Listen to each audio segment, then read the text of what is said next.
Welcome to Luca and Miguel. Enjoy the video. You start by opening Messages and selecting the conversation where you want the audio.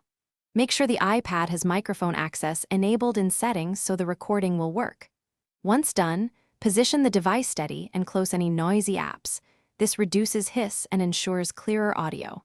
Tap the microphone icon next to the text field to begin, press and hold to record. You do this now to capture a short message quickly, rather than you press and hold the mic to record. If you need both hands, swipe up to lock the recording in hands-free mode. Speak clearly and keep the message focused. This helps the listener and keeps file size small. When you release, tap the play button to listen. This step lets you check volume and clarity. If it's clipped, noisy, or too long, re-record. Make sure to trim or redo so the final audio is concise and easy to follow. You finish by tapping the send arrow to deliver the audio message.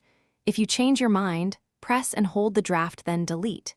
If the message won't send, check your Wi-Fi or cellular connection, confirm microphone permission in Settings, and verify there's enough storage to save the clip. Once done, try restarting Messages or the iPad.